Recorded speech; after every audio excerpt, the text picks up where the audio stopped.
Hello, it's Oren Brunken, and today I want to talk about why the best customer is both the buyer and the user. Now, I'm currently selling a product, and it's a really great product, and it solves, obviously, a market need, but it does it in a new and different way. So it kind of ticks all the boxes for a fantastic product. And once people understand why this new way, in other words, the product is important and what that new way is, and then finally why it works, in other words, the how, they're all in on the product. They're really sold. But all of that takes a little bit of explaining, and it's not so obvious from the outset of what those three things are for this product. Now, the other problem arises when the buyer handballs the product to someone else to use. So where the buyer and the user are two different people. Or vice versa, where the user is not the buyer. Same thing. So the user doesn't actually understand in this situation why this is important, this product's important, why it's different or new. They don't also understand what this new way of solving it is, in other words, the product, and they don't understand how this product works. So the how. So all of the education, those three things, educating this user, is lost on them. So to kind of recap, the buyer is sold and they understand all of that. They were educated on those three things. But in the process of handing it to the user, all of it has been lost on them. Now, many times the buyer doesn't actually just transfer it across, which in most circumstances, you'd think that would be the case. But, with a bit of empathy, the person that's buying, the customer, is not necessarily an educator or a great educator. And sales, to my mind, has always been about education. I've talked about this on this podcast many times. And sales, I'm defining it here as the ability to go convince someone, a prospect, to see the world in a different way. And it doesn't necessarily need to be a prospect for a product or a service. It can be a prospect for anything that you're quote unquote trying to sell. So specific examples of this, you're trying to convince this person or the prospect that they have a problem. So you're trying to make them problem aware. And then once they're problem aware, you're then trying to convince them that there are solutions, in other words, solution aware. And then you go through, the entire customer journey. You're trying to convince them to see the world in a different light. They've got a problem, there's solutions, and so on. Now, I'm obviously not talking about pitching here. Pitching is very different than selling. Pitching is around presenting an offer, whereas selling is convincing someone to see things in a different light. So I'm obviously digressing, but I'm giving you some of this context just so I can explain the next point.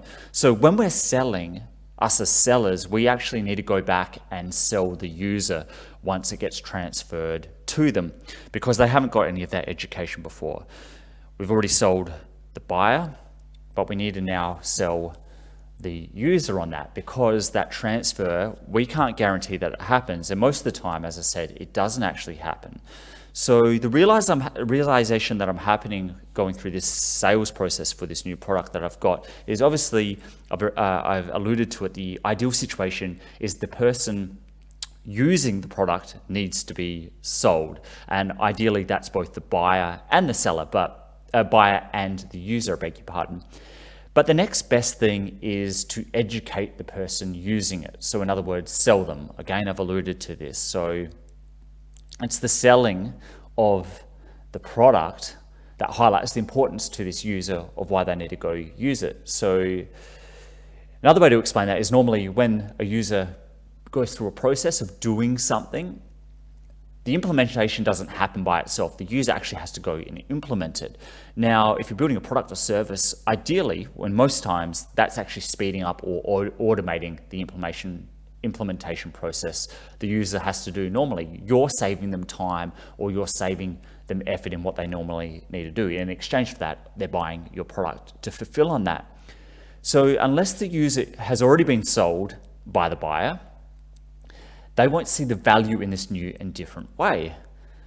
They would just opt to go back to the manual way they've been doing it previously, even though it was handballed to them. They'll get this product, they won't know how to use it because they haven't been sold on it, so just go back to what they were normally doing. The product will sit on a shelf collecting dust. Whether or not it's a physical or digital product or a service, the metaphor still remains. So my plan with all of this is to go back and offer support in the onboarding process for this product. Now, this does a couple things.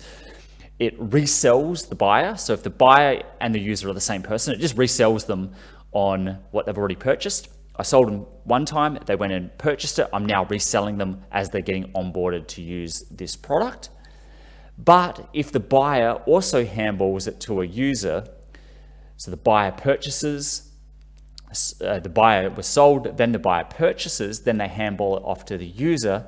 In that same support, quote unquote, in the onboarding process, I'm catching that person as well. So I'm catching everyone by just adding an extra layer of support. Now that support is really sales. I'm reselling, or I'm selling a person for the first time on those three factors: what it is, why it's important, and how it actually works. So it's a catch-all for everyone that's coming through, just in case I miss someone. And in the onboarding process, I don't really have a way of knowing if the buyer and the user are the same person, because in the account process, when they're setting up accounts, it's not super clear of who is who. I'm not selling an individual account, I'm selling team accounts.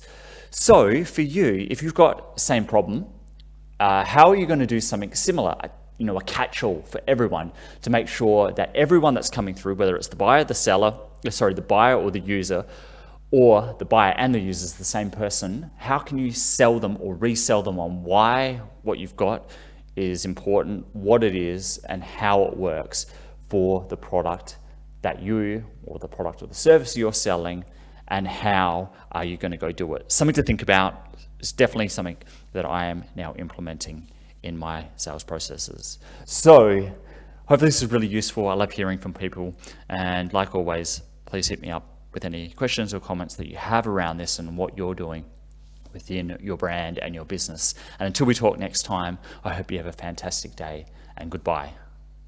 Thanks for listening, and if you like what was on here and want more, please go to orenprunken.com.